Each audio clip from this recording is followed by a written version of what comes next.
అదరని బెదరని political hero NTR.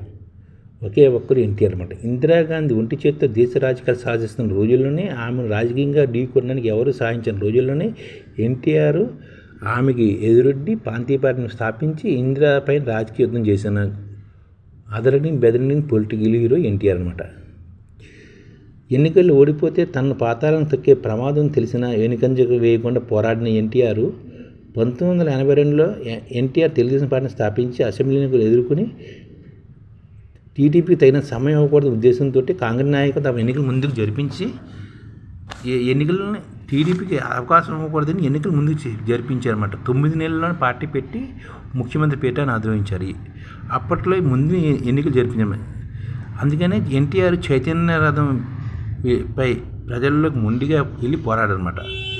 ప్రజలందరినీ కనిపించడం కోసం వేళ్ల తరబడి వాహనంపై అలాగే కూర్చునేవారు. ఒకరోజు రాత్రిపూట రైల్వే గేటు వద్ద ఇనుప గేటు తగిలి ఆయన తలకు గాయమైంది కూడాను. అయినా ఒక్కరోజు కూడా పర్యటన ఆపలేదు ఎన్టీఆర్.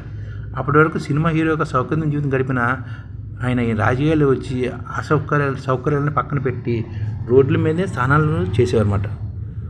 ఉభయ కమ్యూనిస్టు పార్టీలు ఎన్టీఆర్పై ఒత్తిడి చేసి పొత్తులు భాగంగా పెద్ద సంఖ్యలో సీట్లు రావడానికి ప్రయత్నించారన్నమాట. ఆ పార్టీపై సానుకూల అభిప్రాయం ఉన్న ఒక పరిమితి మీద సీట్లు ఇవ్వడానికి ఆయన అంగీకరించలేదు. కమ్యూనిస్టు పార్టీ 110 సీట్లు కోరగాయి. ఎన్టీఆర్ 60కి మించి ఇవ్వడానికి ఒప్పుకోలేదు. చివరకు ఆ పార్టీతో పొత్తు లేకుండా ఎన్నికల్లో పోటీ చేశారు ఎన్టీఆర్. పార్టీ స్థాపించిన 9 నెలలను అసెంబ్లీ ఎన్నికలు విజయం సాధించి ముఖ్యమంత్రి అయ్యారన్నమాట. అప్పట్లో ఎన్టీఆర్ కమ్యూనిస్టులకు 60 సీట్లు ఇద్దాం అనుకున్నారు, కానీ వాళ్ళు 110 సీట్లు కోరిగారు అనమాట. అయినా సరే ఒక్క సీటు కూడా ఇవ్వకుండాను తెలుగుదేశమే మొత్తం పోటీ చేశారన్నమాట.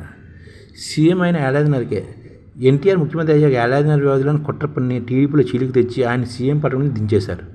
అంత కొన్ని రోజుల ముందే అమెరికాలో ఆయన గుండె సక్సెస్ చేయించుకుని రాష్ట్రం తిరిగి వచ్చారు. కొన్ని రోజులు బయటకు కదలని వైద్యులు చెప్పిన ప్రజలను చైతన్యపరచడానికి రాష్ట్రం అంతా తిరిగారు. అప్పట్లోనే 30 రోజుల్లో 3 సంపూర్ణ బంద్లు జరిగాయి. ఎన్టీఆర్ ప్రతిపక్ష పార్టీల ఉద్యమంలోకి కూడగట్టారన్నమాట. మెజార్టీ ఎమ్మెల్యేలు తనతోనే ఉండాలని చూసుకున్నారు. ఈ ఉద్యమంలో ఇందిరాగాంధీ సైతం దిగివచ్చి 4 రోజుల్లోనే ఆయన మళ్ళీ ముఖ్యమంత్రి పీఠంపై కూర్చోబెట్టారన్నమాట.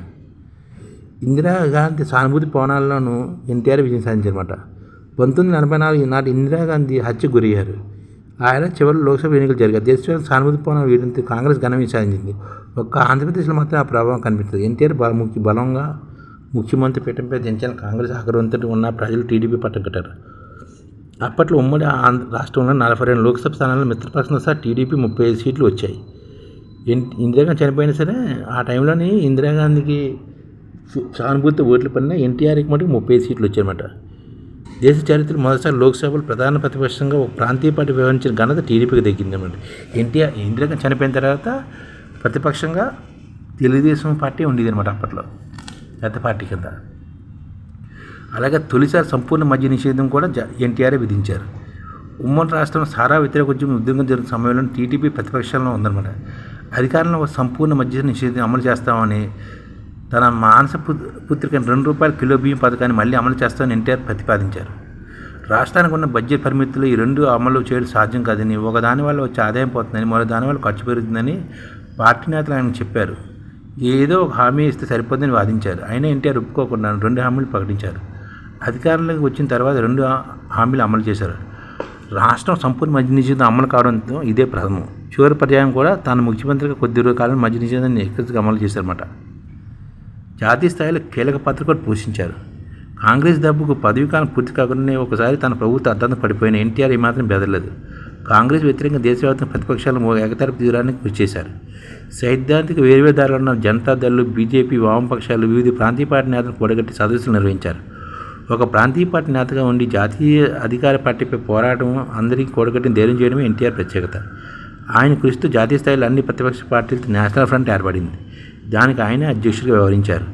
1989 ఎన్నికల్లో కేంద్రంలో రాజీవ్ గాంధీ ప్రభుత్వం ప్రారంభం పాలై యూపీసీ నాయకత్వ ప్రతిపక్ష కూటమి అధికారంలో రావడానికి ఎన్డీఆర్ పునాది వేశారు. ఎన్టీఆర్ దిగుడుకు ఆపడానికి రాజీవ్ ప్రభుత్వం గవర్నర్ కుద్దిబెన్ జోషిని ముందు పెట్టి రకరకాల ఒత్తిళ్లు ప్రయోగించినా ఆయన లొంగలేదన్నమాట. ఆత్మగౌరవ జ్వాలకు కూడా ఎంత కృషి చేశారన్నమాట. 1980 ఫిబ్రవరి నెల వేదిక బేగంపేట విమానాశ్రయం. కాంగ్రెస్ దివంగత రాజీవ్ గాంధీ రాజకీయాల్లోకి వచ్చిన కొత్త రోజులు అనమాట. ఏసీసీ ప్రధాన కార్యదర్శి ఆయన ఒక ప్రైవేట్ కార్యక్రమం హైదరాబాద్ వచ్చారన్నమాట. బేగంపేట విమానం చేరుకున్న సందర్భంగా రాజీవ్ గాంధీ ఘనస్వాగతం పలికేందుకు అప్పటి ముఖ్యమంత్రి టీఎన్జే భారీ సంఖ్య కార్యకర్తలు బ్యాండ్ మేళాలు తరలించారు. ఈ హడావుడి రాజీవ్ గాంధీకి చిరుతుంది. ఏమిటి హడావుడి అంటూ తీవ్ర ఆగ్రహంతో వ్యక్తం చేశారు. దీంతో అంజయ్ చిన్నబుచ్చుకున్నారు. తీవ్ర మనోవేదనకు కూడా గురయ్యారు. రాజీవ్ ఆక్రమణ నేపథ్యంలో ఆ తర్వాత కొద్ది రోజులకు అంజయ్ సీఎం పదవిని కోల్పోయారు. ఈ ఘటన అప్పట్లో సంచలనం సృష్టించింది. తెలుగువాడికి అందిన ముఖ్యమంత్రి హోదాలో ఉన్న వ్యక్తికి తీవ్ర అవమానం జరిగిందని విమర్శలు కూడా వెలువెత్తాయి. అప్పుడు మద్రాసులో ఎన్టీఆర్ దృష్టికి కూడా ఈ సంఘటన సమాచారం వెళ్ళిందన్నమాట. తెలుగువారిని ఉత్తరాది భారతదేశంలో ఎక్కడా వెళ్ళినా మద్రాసులు అంటే పిలుస్తుండడం అప్పటికే ఎన్టీఆర్ను ఎంతగానో బాధిస్తుంది. అంజయ్ ఘటనతో ఆత్మగౌరవం నిరాశతో ఆయన రూపుదిద్దుకున్నారు. ముఖ్యమంత్రి అవమానించిన ఘటన ఎన్టీఆర్ పార్టీ పెట్టి ఎన్నికలు వెళ్ళిన 9 నెలల ప్రచార సందర్భంగా ప్రధానాస్తంగా మర్చుకున్నారు.